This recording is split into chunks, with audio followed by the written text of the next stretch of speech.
The moon is my sun, the night is my day. Blood is my life, and you are my prey. Mythology the world over contains a rich and diverse selection of supernatural forces and different practices to put those forces to use. From alchemy to voodoo to divination, where there is magic, there are magicians, and among them are those who desire to help and those who desire to harm. Among every magical art there is a universal taboo, prolonging your own life by stealing the life from others. Good evening, travelers. My name is Zenonaki, and in tonight's episode of Crypto Crossing, we're taking a look at the Romanian Strigoi and the Navajo Skinwalker to figure out which of these shape-shifting witches would successfully rob their opponent of their life force. For the uninitiated, Crypto Crossing is the show where we look at who these monsters are, what they can do, and finally discuss why one of them would beat the other.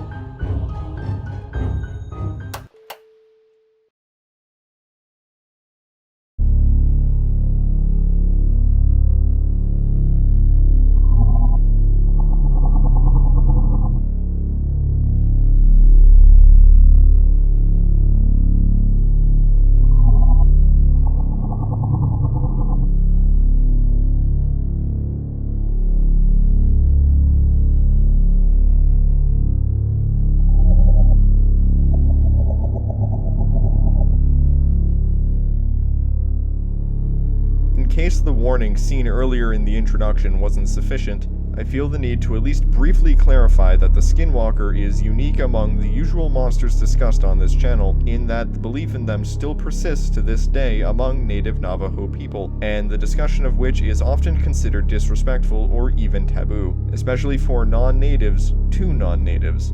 I, Zenonaki, make no claims to be of native descent, nor do I intend for any sort of disrespect through the discussion this video provides.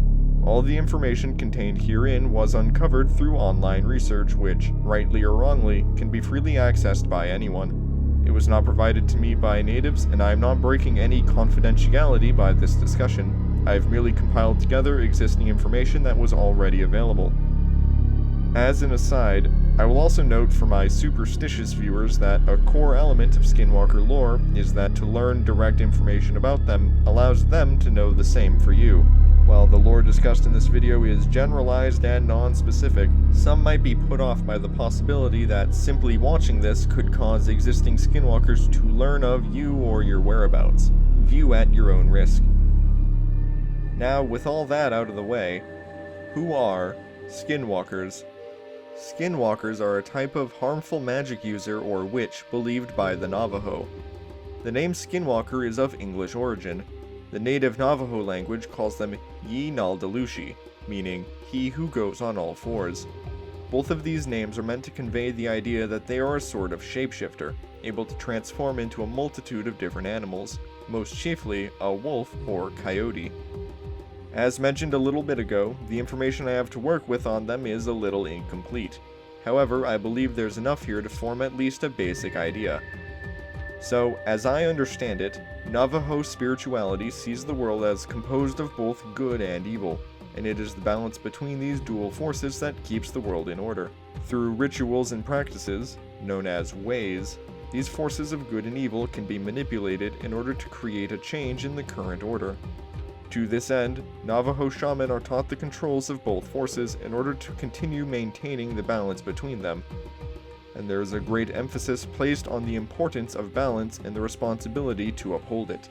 It is for this reason that discussion of such matters with outsiders is considered taboo, as the information could easily fall into the wrong hands. But even with this great care, there is the possibility that a shaman may falter and give in to their own desires, using their mystical teachings for their own selfish gain and creating imbalance as a result. Practicing what is called the witchery way, these wicked men and women represent the opposite of every good value the Navajo people hold sacred. They cause sickness instead of healing it. they shorten people's lives to extend their own. Instead of embracing and celebrating life and their own humanity, they defile the dead and walk as animals. With all the care that goes into preventing a skinwalker from spawning, there is just as much care that goes into finding and correcting those who have fallen. However, following the centuries of colonization, the desecration of their land, and the displacement of the Navajo people, it is thought that a much greater number of Navajo members have given into the darker side out of desperation or due to a loss of faith. Current elders today struggle to keep their traditions and practices alive, and this places an added difficulty in combating existing instances of skinwalkers or the creation of new ones, meaning there are likely more active skinwalkers lurking in the shadows now than ever before.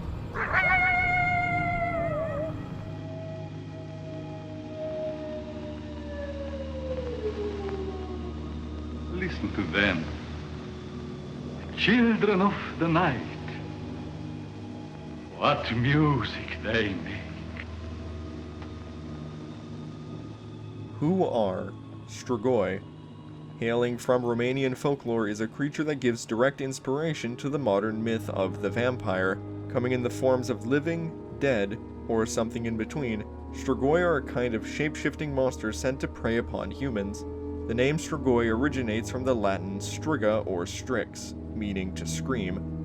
The roots have also been linked with owls and witches, ultimately leading to their use here, as they are often witches who may take on the shape of an owl. Most commonly, the Strigoi is a kind of undead being, a restless spirit who returns to the world of the living in order to do harm. There are many ways for someone to come back as a Strigoi, such as being unbaptized, die before marriage or by suicide, or even because of a curse placed upon them. But most commonly it is from those who led a wicked life before death, those whose hatred and anger is able to persist after their bodies have perished. Some are so wicked in life that they may even sell their souls to practice black magic, turning their backs on society and becoming sorcerers, warlocks, and witches. Such men and women in this form can be classed as a Strigoi Vu, or living Strigoi, a being who is destined to return from the dead after they die. The Strigoi Vu can be identified by their red hair, blue eyes, and the presence of a second heart in their chest, a feature likely added to their default bodies through their use of shape-shifting magic. With this second heart, their body is host to holding a second soul, and this soul can be projected out to cause harm to others, while the Strigoi Vu lives comfortably in hiding. However, such a being doesn't die so easily. In fact, their second heart and soul are said to keep the body functioning after the original owners have ceased function, returning as an undead being known as a Strigoi Mort. There's some conflicting lore on how the Strigoi Mort operates, with some sources claiming it's purely a spirit like the second soul, while others claiming it's a literal walking corpse. In either case, the Strigoi Mort is said to prowl the night in search of prey, and only the blood of a human will do. Now that we've gotten to know a little about who these monsters are, let's take a look at exactly what they are and what they can do. The Skinwalker is a Navajo shaman who has rejected their humanity. Though mortal, they prolong their life unnaturally by taking life from others, granting them a potentially limitless longevity. Coupled with this, they have the ability to take on the forms of a multitude of different animals and access those inherent abilities, such as advanced running speed or flight. Given the nature of how only shaman in training would be given access to their special knowledge, we can infer that the majority of skinwalkers are those of Navajo descent, though of course through shapeshifting they can appear to be anybody. The Strigoi Vu is a former human who has evolved their body through magical means, granting them an additional heart and soul. Often these bodies feature red hair, blue eyes, and subtle auxiliary features such as a small tail or additional digits or teeth. While this form alone grants them an enhanced human physiology, it also comes at a greater cost of life energy, called vitae, forcing them to steal life from others in the form of blood. Moreover, the Strigoi Vu can use their excess life energy to further change themselves into various other animals, usually hemophages such as fleas for stealing blood undetected, but virtually any animal is possible. After finally kicking the bucket, the deceased body will continue to live due to its second heart and soul, becoming a Strigoi Mort, which will continue to prey upon humans until it is destroyed. Of course, discussion of these monsters' biologies wouldn't be complete without going over their many different transformations. The witchery way allows the skinwalker to take possession of another living thing's spirit, but rather than simply increasing their own lifespan, they may instead choose to walk in the forms of their respective spirits.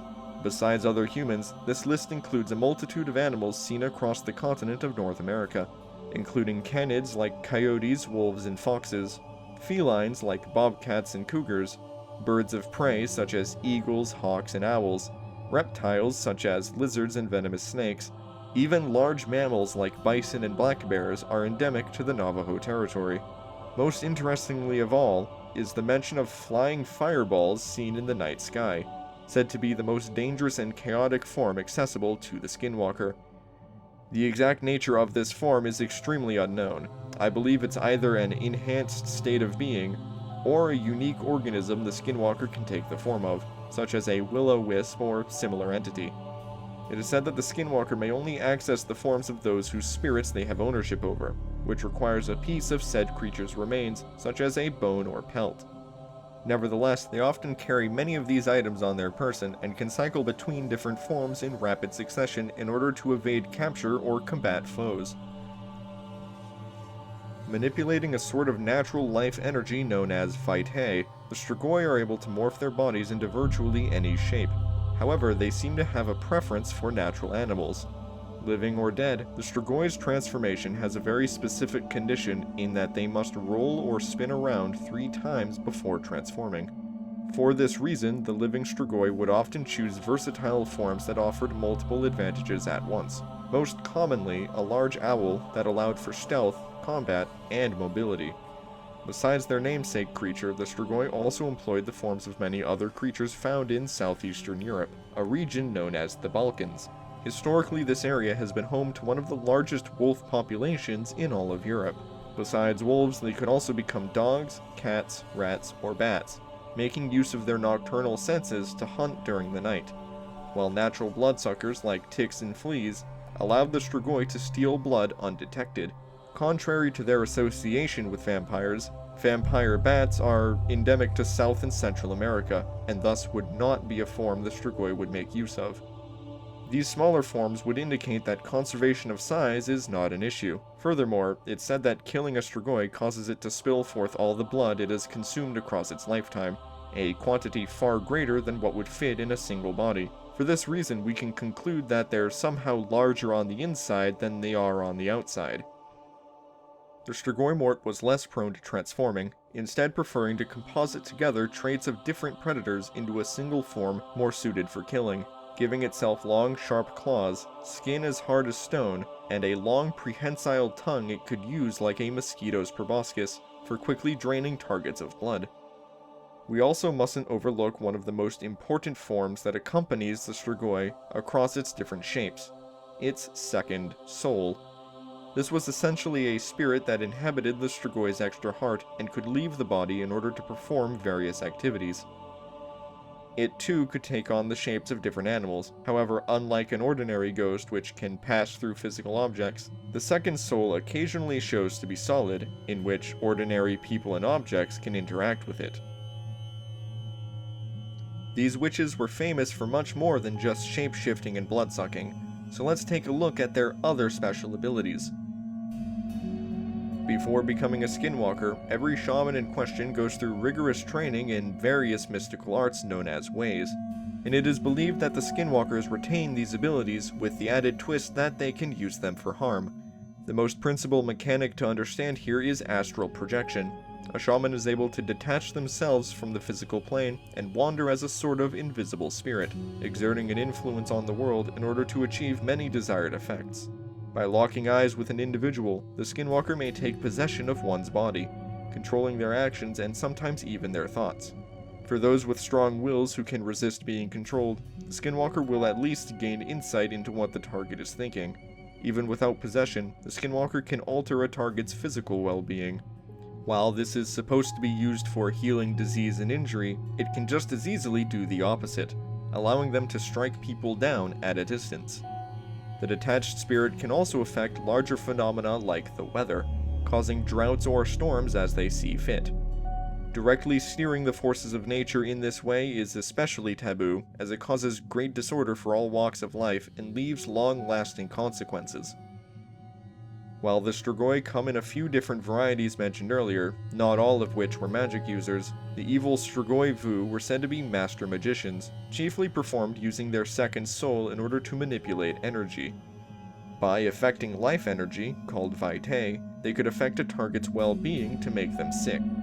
However, what I found most interesting about the Strigoi's powers was how they could supposedly control extreme temperatures, both hot and cold. This actually makes a lot of sense, as in poltergeist activity, it's well known that moved objects are often quite hot to the touch, as if a great deal of energy was added to them. Meanwhile, another common symptom of haunted locations is cold spots, in which thermal and electrical energy appears to mysteriously vanish. I believe the Strigoi's second soul works mechanically like a traditional spirit, but far more potent, adding and removing large amounts of thermal and kinetic energy from a target to make things move or drastically change their temperature. To this end, the Strigoi would be able to burn foes, freeze or slow targets by removing their heat and motion, as well as simply propel themselves and others through the air. The Skinwalker is infamous for being incredibly fast and agile, enough so that it's said to be impossible to catch one after they have begun to flee. In terms of raw stats, they are said to be swift enough to outrun speeding cars, and are able to jump high enough to scale tall cliffsides. These stats apply to their untransformed states, meaning their animal forms are likely even faster. As for the Strigoi, they can similarly adopt the stats of many different animals. However, they can take it a step further and augment their speed by pushing and pulling themselves using their second soul, also granting flight to any animal normally landbound. A lot of the Skinwalker's abilities would be missing without the many items they possess.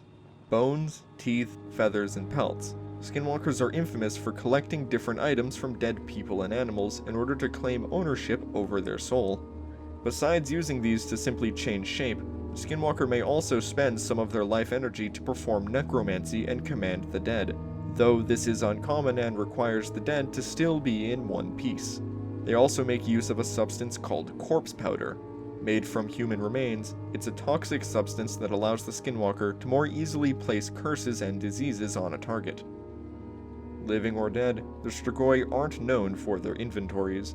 Nevertheless, they've actually been reported to steal things like scythes and sickles and other farming tools to use as makeshift weapons, though this depends on the individual's intelligence and most tend to stick with using teeth and claws. A unique sort of kryptonite for the Skinwalkers is white ash or items that have been dipped in it. White ash is said to be pure, and therefore this carries the same connotation as something like a silver bullet. Another weakness is that Witchery Way only takes life energy from corpses that the Skinwalker owns.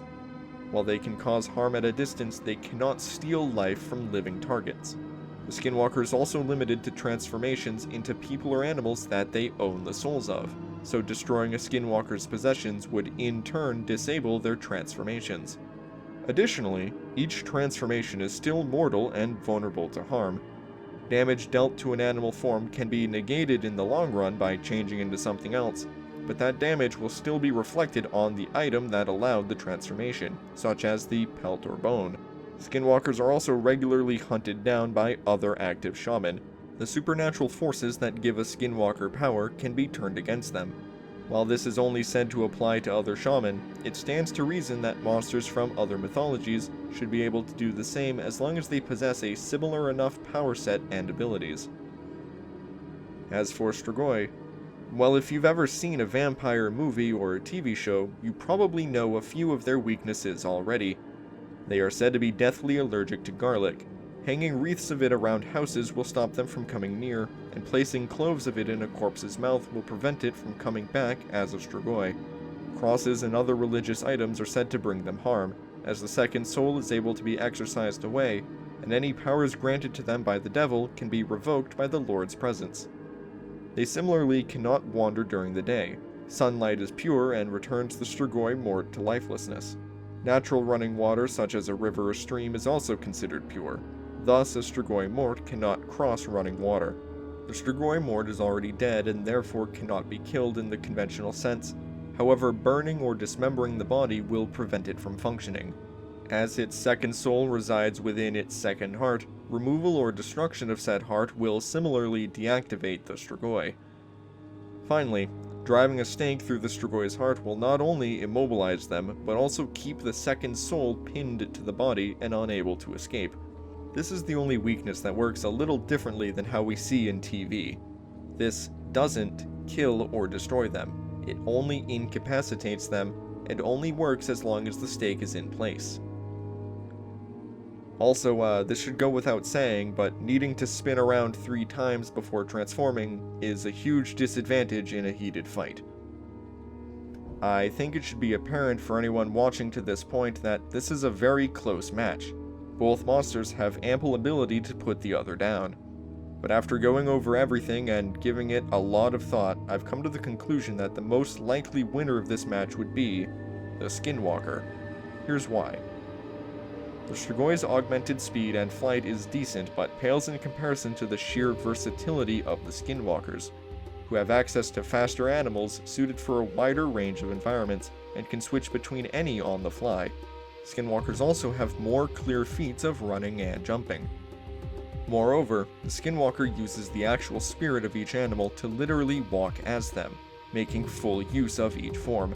The Strigoi can take on shapes, but would not truly know their forms inside and out. Outmaneuvering the enemy here is key.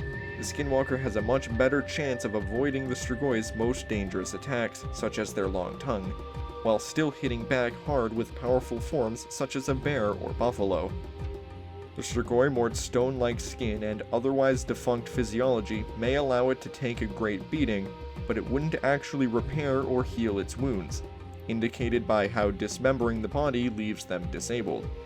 The Skinwalker, on the other hand, was trained as a shaman, so while both can use magic for harming, only the Skinwalker can directly heal itself, negating minor injuries as they build up, and making things like disease a non-factor. Speaking of shaman training, nearly every Skinwalker had to go through rigorous training to gain the knowledge they possess. While the Strigoi Vu are also evil witches who may have gone through similar training, not all Strigoi come about this way, and many can be born from things such as dying with regret or before being baptized. The latter Strigoi Morts would be severely lacking in training. The Strigoi may technically have the powers and abilities needed to counter the Skinwalkers and take them down, but most are known for being ravenous predators instead of grand wizards. The Strigoi's control over heat acts as a double-edged sword, as fire is also one of their own greatest weaknesses, limiting how much they can use this ability offensively. On the other hand, the Skinwalker can become a flying ball of fire. While the details on this are still vague, it's not difficult to imagine this working out in the Skinwalker's favor. Poltergeist activity and heat stealing may be good for stunning prey and wearing down foes over time, but the Skinwalker's possession is more instantly effective and can be activated by simply making eye contact. Coupling this with mind control and necromancy, the Skinwalker should have little trouble subduing the Strigoi without needing to destroy it. And if we were to imagine the Strigoi learning the Skinwalker's abilities and weaknesses over the course of the match, keep in mind that learning anything about the Skinwalker in turn teaches them the same about you, so this would only serve to reveal the Strigoi's weaknesses in turn. There's still a lot of information about the Skinwalker that is unknown and will likely stay that way, but unless there's some very important facts that change my interpretation here, I'm confident that the winner of this match would be the Skinwalker.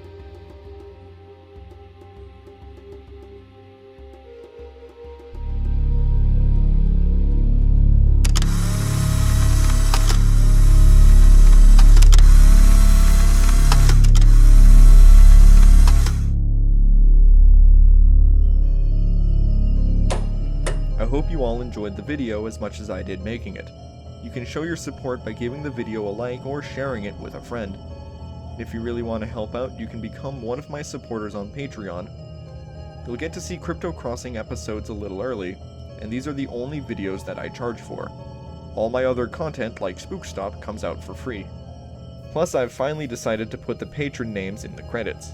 I've always been hesitant to do this because I've never had more than 3 patrons at a given time. Until next time, this has been Zenonaki, and I'll be seeing you all again very soon.